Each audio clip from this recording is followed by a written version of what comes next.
everybody. Welcome back to Humans of Campus Housing. I'm Leo, and today we're diving into something every campus housing professional knows all too well. Move-in season has wrapped up, but the real work is just beginning.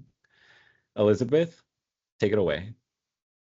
Hi, everybody, and welcome to our second episode of Humans of Campus Housing. My name is Elizabeth Cox, and I'm here with my co-host, Ben Wicker.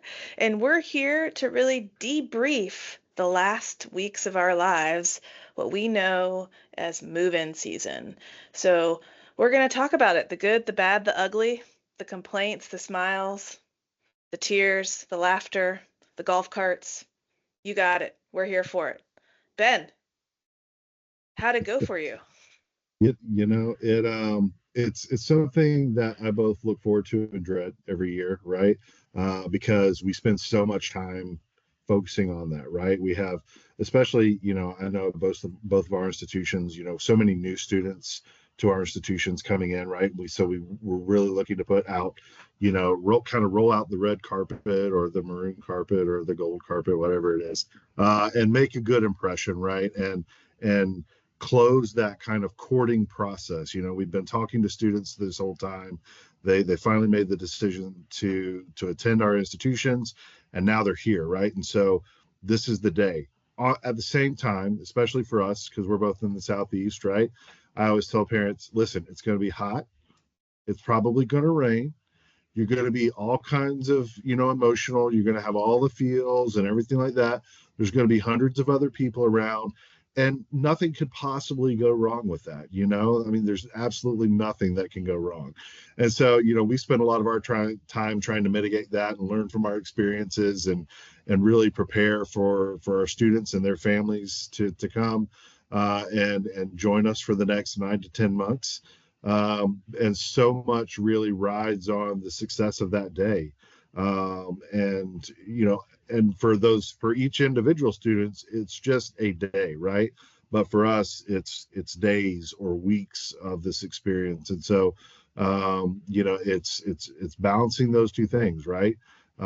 Hearing that concern that we've heard already 50 times, but also recognizing that, we still have 3 more days after this or whatever. And so it's always a great process, where and on top of that, we're also trying to take care of our staff, right? Our staff still have to have energy at the end of that because it doesn't stop, right? Their Yeah. classes start and we get into, the year, and we've got to be ready for all of that.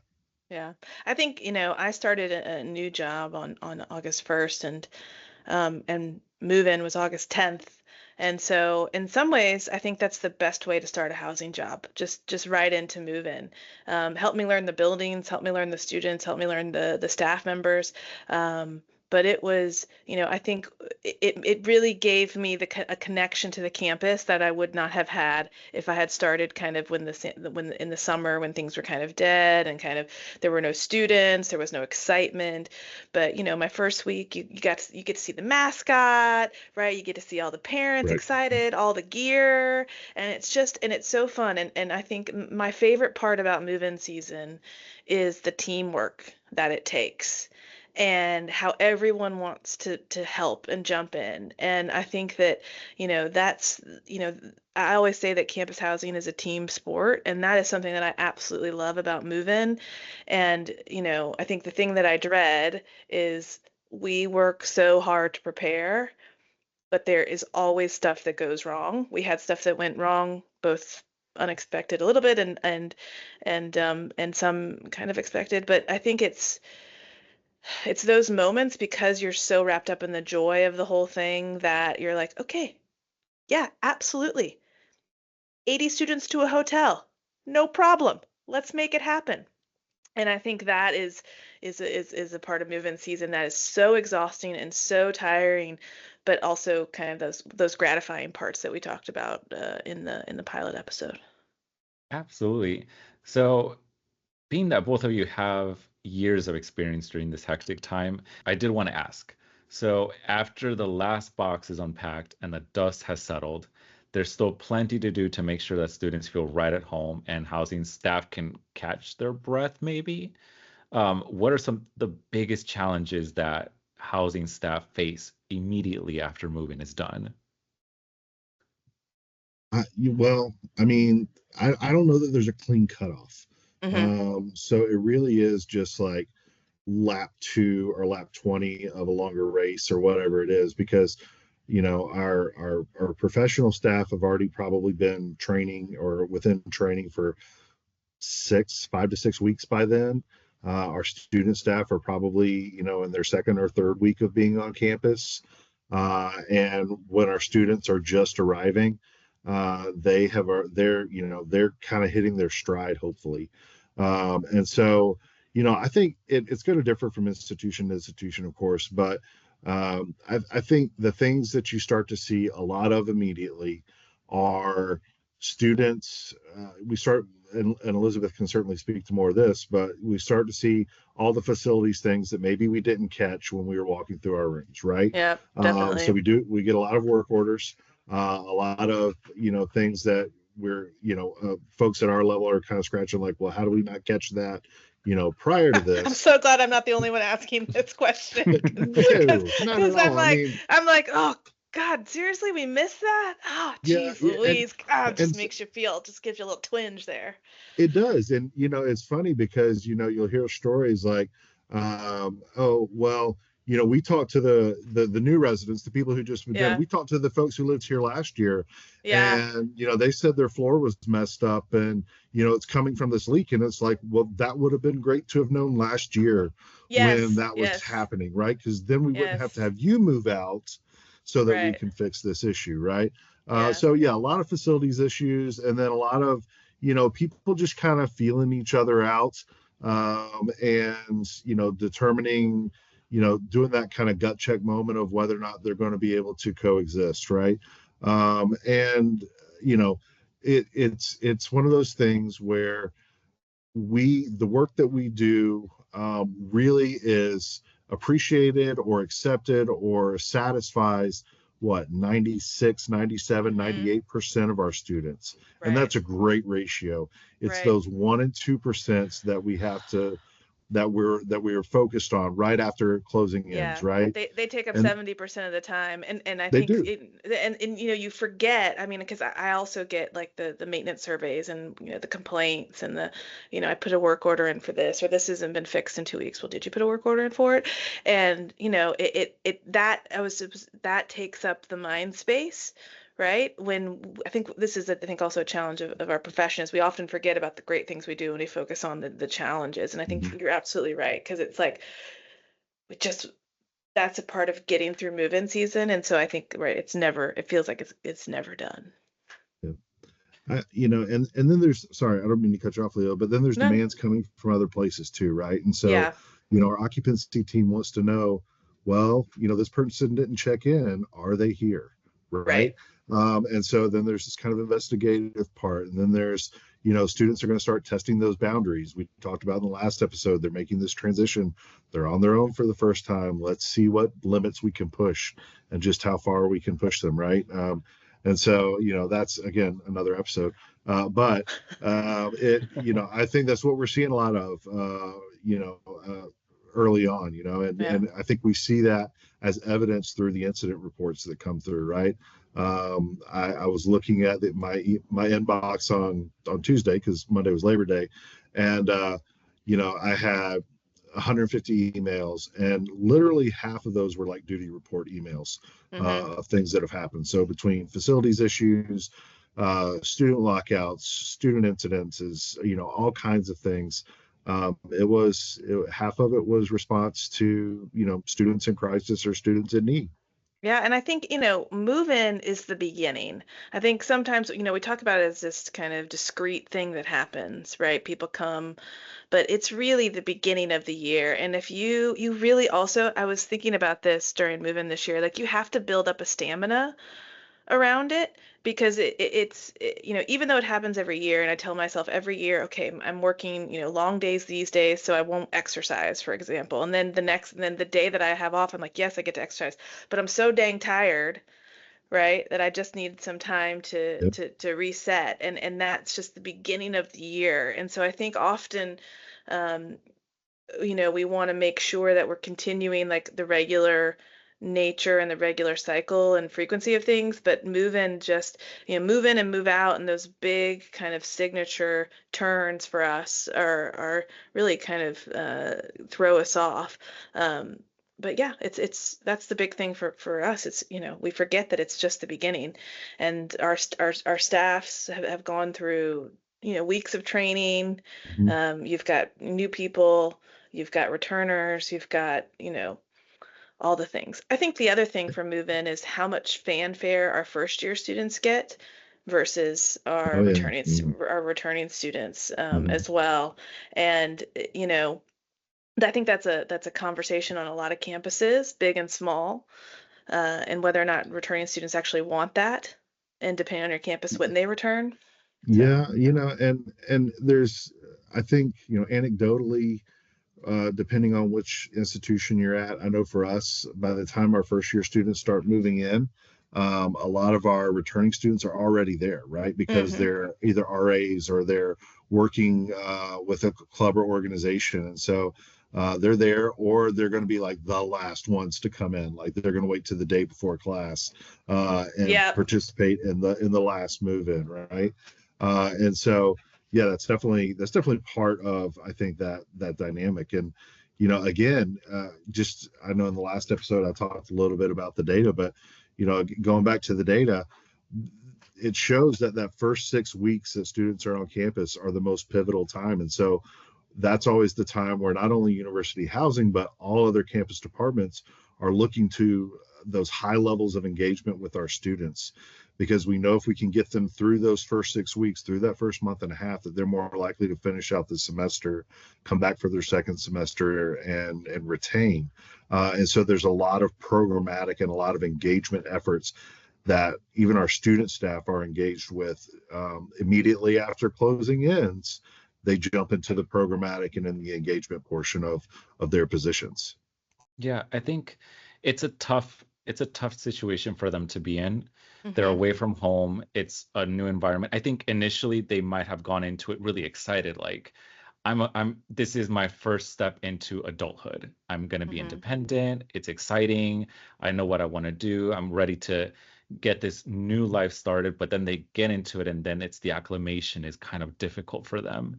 So it's a very challenging time for many students to have to experience that. And I think for staff, it's how do we prepare every student to make sure that they feel like they're at home to succeed. Well, And and I'm sorry, no, go ahead, Ben. you're absolutely right. But and I don't want to make it sound like I'm super academic or something like that. But the new data out there is suggesting that they're still in their adolescence at this point, right? hmm And so they're still learning through almost through their entire, most of them through their entire time that they're with us, right?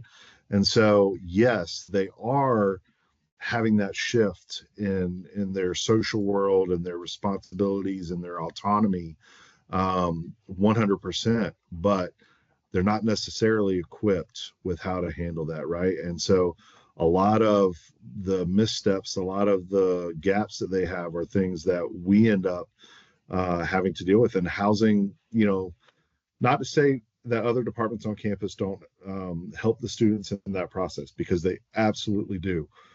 But we get students during 50% of their time or more, right? The time that they're not in class, they're on the weekends, things like that. And so it's it is something that we consider in how we build community and how we build the relationships with those students.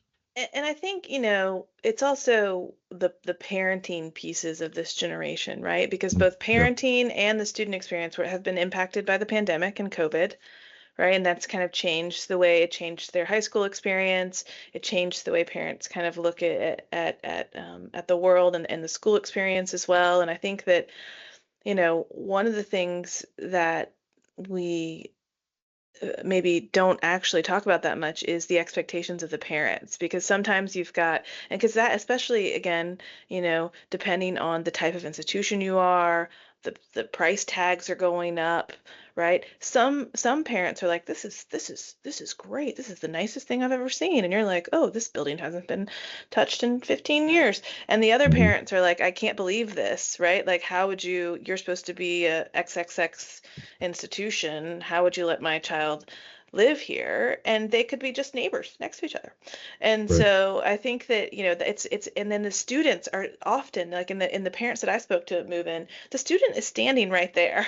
Right. And so, sometimes the student's like, yeah. And then sometimes the student's like, oh, mom, like it's fine. Like they're coming, right? They're coming to loft my bed. Like it's gonna be okay. And so, I think as the student experience, the students are impacted by that. Their first days at school are impacted by how they arrive, who they arrive with.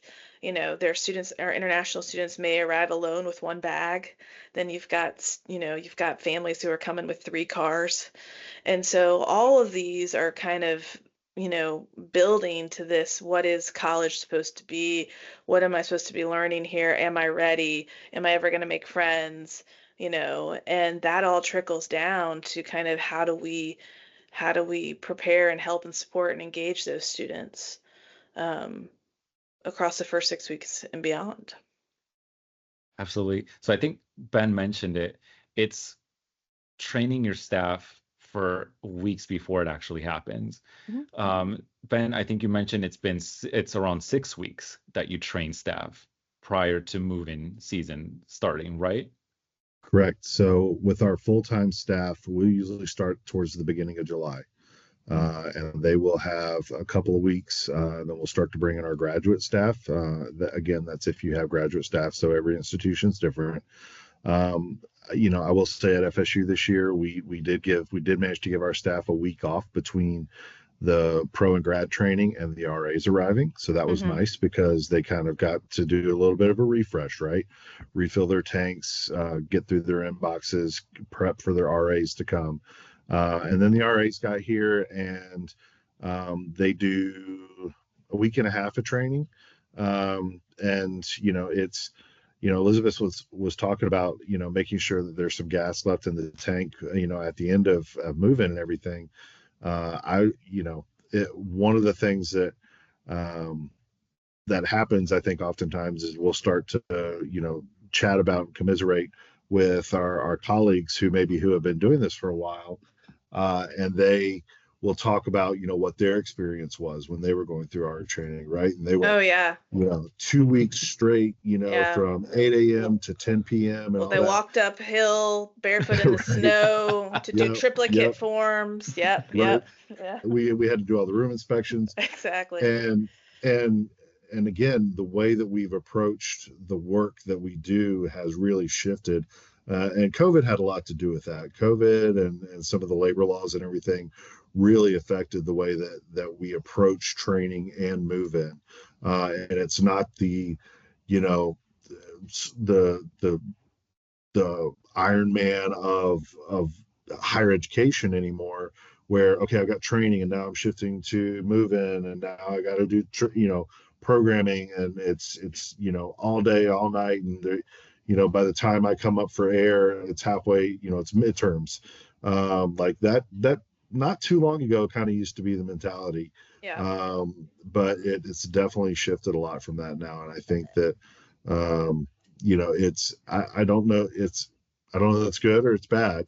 I'd say I lean more towards it's a good thing.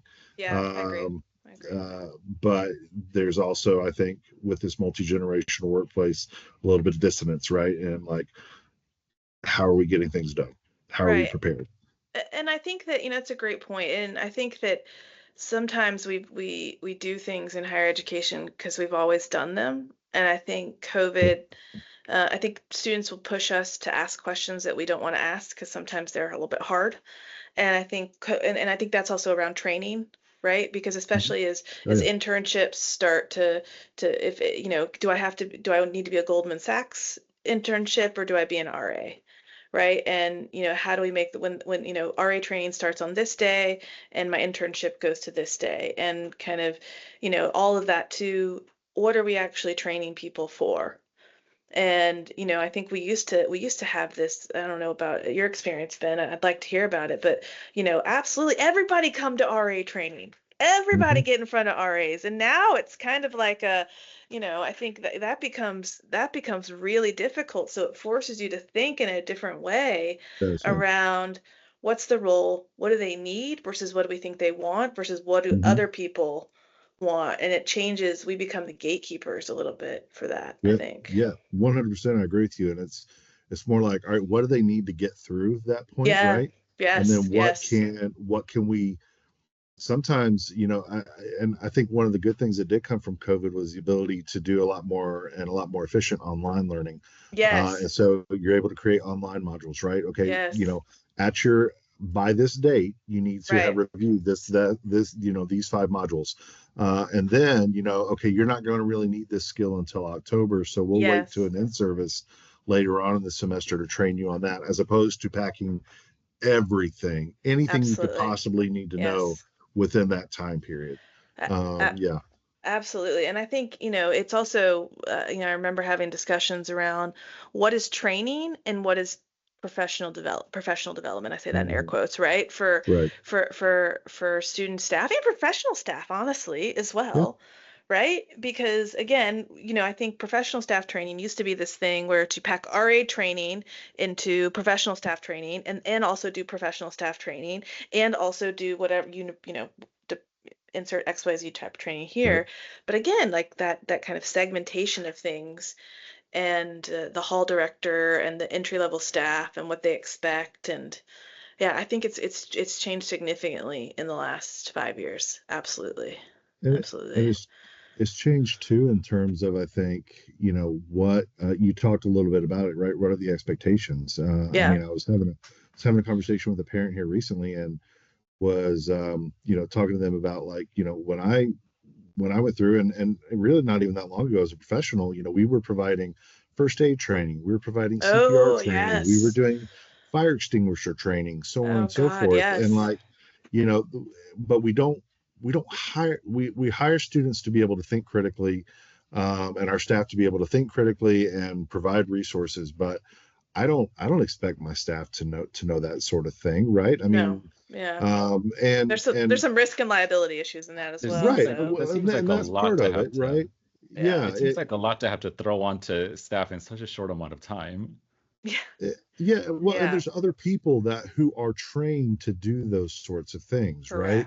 Correct. So Correct. just, I know that, our folks in higher ed and campus housing will relate to this, but last year, the whole Narcan thing, right? So Yes. let's Oh. make Narcan available publicly in public locations. Okay, well, first of all, who's carrying that ball, right? Mm-hmm. Who's going to be responsible for it? And then, okay, well, are you going to train your staff? That one was real easy for me. I was like, Mm-hmm. absolutely not. I'm not. We can offer them training, but it's not going to be required, and it shouldn't have to come from us either. And so that was a good partnership moment for us with University Health, right? Because Yep. they had the ball, and we made sure our staff knew where they were being stored, right beside the AEDs, Mm-hmm. and again, not something that they get trained on.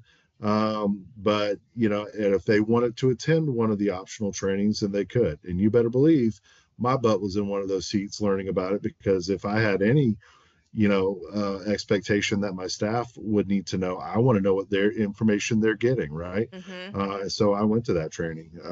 But again, I don't hire them to know how to use Narcan. The UPD and the EMS are trained for how to do that.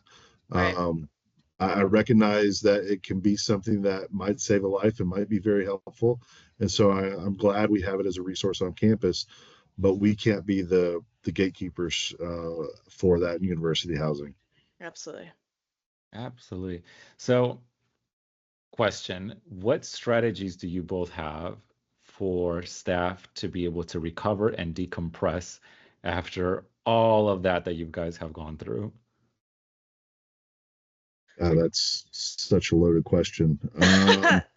You know, This is right. I mean, I think that it's really important to number one acknowledge how much time that they've put in and how much effort they've put in and you know there's the pie in the sky version of, yes, we want them to recover and take time and all of that, but then the reality is that there's policy around these things, and there's exempt and non-exempt staff. I mean, we had sometimes we have blackout periods for staff because we need people to be here to get the buildings ready, to get like, you can't. I love that you want to take a vacation, but again, August is a busy time. Um, and so you want to make sure that people then can kind of go back to their regular scheduled program, so to speak. But, you know, I think it's the days of, yeah, just take some days are over, because there's equity issues, there's policy issues, there's exempt versus non-exempt. I don't know if that's probably not the direction of the question that you're going, Leo, but that's what comes to my mind, because it's not just as we're not in the, oh, you did it, so now you get to work regular hours. Congratulations, you don't get anything. This is just a part of the job. Those days are gone, thank God. But also the whole like, just take some time, we'll figure it out, also gone. And if you get to live in that world, congratulations. But it's really about being able to find that balance of where you can kind of get what you need with maybe flex time or comp time or whatever, but staying within the policies. And then you have to explain to other people on campus why you're different. And that's also a bit of a challenge, I think, a little Yeah, bit. So, it is. And I think it's kind of a multi-pronged question, right? For our student staff, it goes back to the training part and mhm, to how we logistically handle move in, right? And again, it used to be all hands on deck all the time. Training was right, running from early in the morning to late at night. That's not the case anymore, right? We're doing it during business hours, trying to limit very little about what's happening after business hours or in the evening. And hmm, that in hall time that's really important during training, making sure that that's built into the workday training schedule. And then when it comes to move in and utilizing our student staff, because we absolutely have to have them to help facilitate that process, really being cognizant of what are our exact needs, right? right, And not overstaffing, right? And making sure that we have just who we need. Um, and I think also, I know a lot of institutions, everybody does move in differently, right? yeah, So we haven't even got into that. I know some institutions are like all out blitz within 3 days, yes, thousands of students yes, are coming. right, And some institutions are spreading it out over 10 days, right? I'll speak for FSU because I'm really proud of what we've done where we do. Ours always starts with a sorority move in, 3 intense days where we have, around 1,000 students who show up, and then we have 2 days off. And so that's 2 days off for our staff to recoup a little bit where there aren't any move-in responsibilities. It gives our facilities and our grounds team a chance to catch up. And then the next 7 days is pretty low key, right? There's not a ton of move-ins or anything like that, but it's pretty low key after that. yeah. And then there's always the conversation of, excuse me, the conversation of, again, it's the beginning, right? So you've got staff who are tired, but it's also like, but I think, and Ben, I'd love to hear your perspective on this, because I think this is a weird critical time of, this is when you want to be there because it's the beginning. This is when students are going to have questions. This is when you want to get to know your staff, but also people are tired, and so they want to take time, Right. to recoup. So that's always a conversation. And it might be that different people in different levels and in different function areas have different perspectives on this, I'll say. But I think it's always a tension of, oh, why is that person taking a week off? It's the first 3 weeks of school.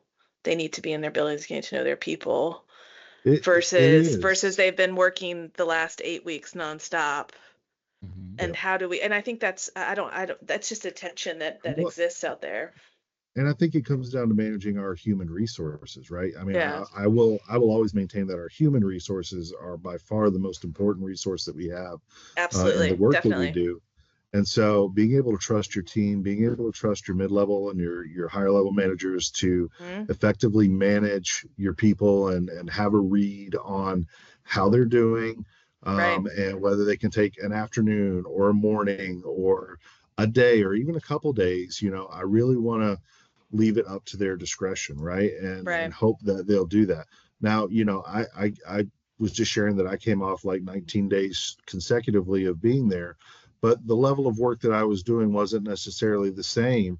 It's true. The 15 of those days were normal work days for the most part, and there was some move in there where I was out and about on campus, and only like one of those weekend days I went and I walked all the halls, right, or a majority Right. of the halls. I did like 20,000 steps one day, but I did that to look at the work that my student staff had done. And as a director, it meant a lot for them to get an email from me saying, hey, I really loved your door decks. I really love that bulletin board, or I really love that thing, right? And Mm-hmm. so for them, in the midst of all the madness that they were going through with training and move in, for me to put in a long day of walking around campus was not a big sacrifice for me, right? Yeah. Yes, it Yeah. was time away from my family, but my family, my kids were born on campus.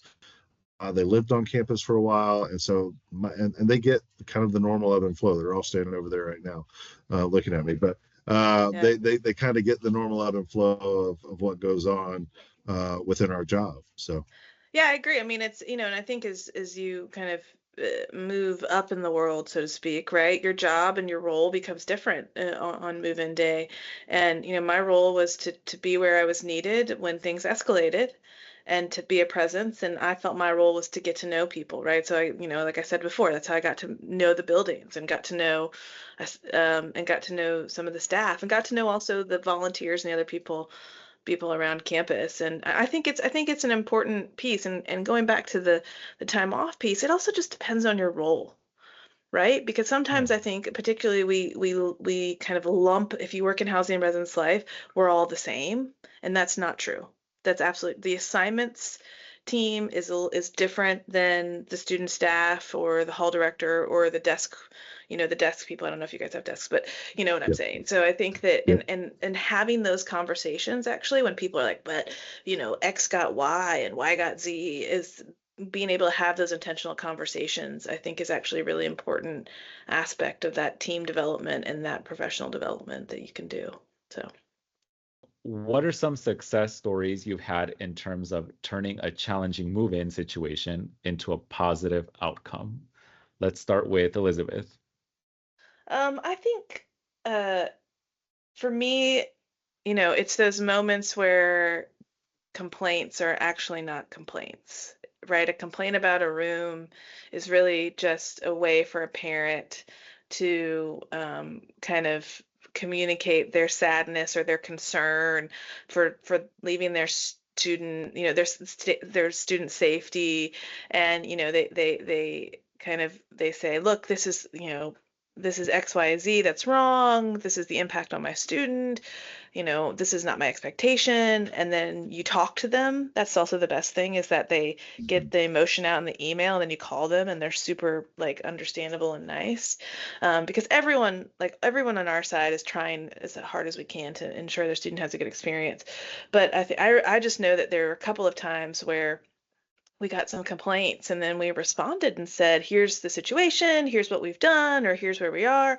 And then they respond with, oh my God, thank you so much. And then it's like, as like the thank you is twice as long as the complaint, right? And really, for me, that just means that, like, they just want someone to know that they're scared and that someone responds who cares, right? And Yeah. that's the biggest thing for me, is to be able to reassure these parents and these students that, yes, it's going to be okay. It may not be perfect right now, but we're going to get it done. And yes, we do care about your student. Absolutely. Yeah, they just want that reassurance. They do. They They do. do. Yeah, And they yeah. do. Absolutely. And it's there's plenty of stories. I think kind of echoing off what Elizabeth said. For me, it's hearing that, okay, there it's obviously a stressful time, and I'll get email communication about an incident that happened, and then I'll get the follow-up information, right, and see how my staff just beautifully managed it, right, and Right. knowing that, like, there's such a peace of mind, and like it's an affirmation that, okay, I Yeah. have the right people in place. They know what they're doing. I don't have to micromanage them. The parents were happy, the students were happy, and now everything is all copacetic. There is nothing more affirming than reading that follow-up and then being able to brag on them to our campus partners, right? Yeah. Because again, there's a perception that campus housing, right?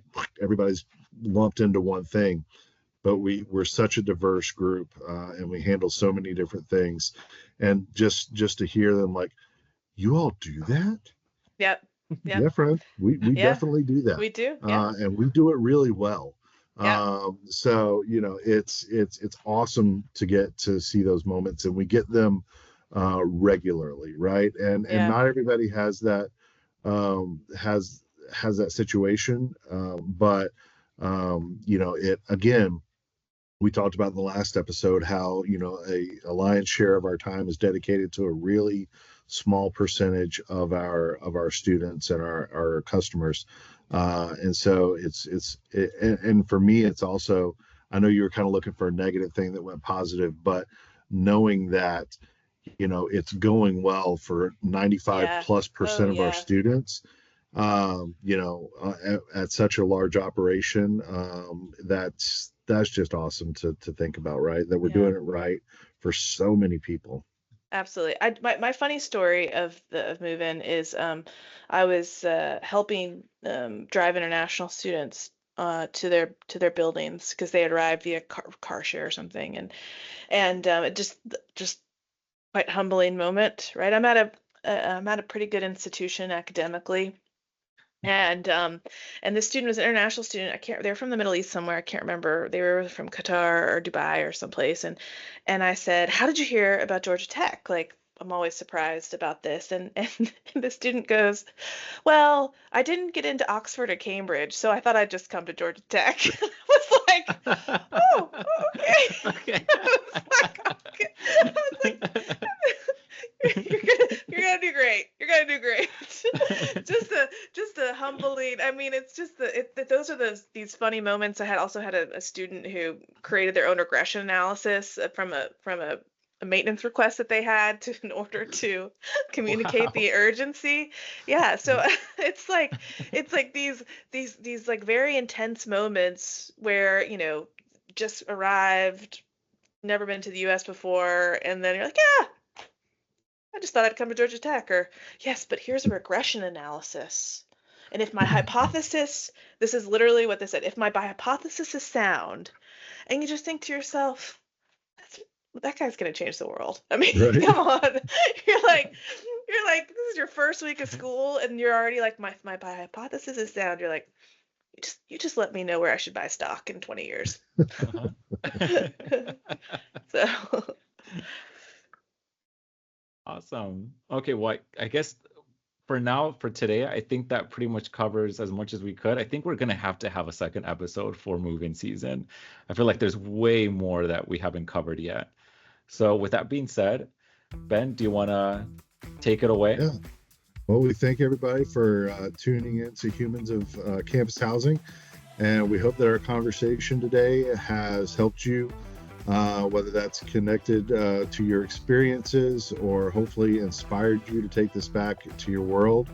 If there's something you'd like to hear us discuss, please let us know. And of course, please like, share, and subscribe. Take care out there. After your people, look after your students, and most importantly, take care of yourself and refill your cup. For Elizabeth and Leo and all of the Humans of Campus Housing, thanks for joining us.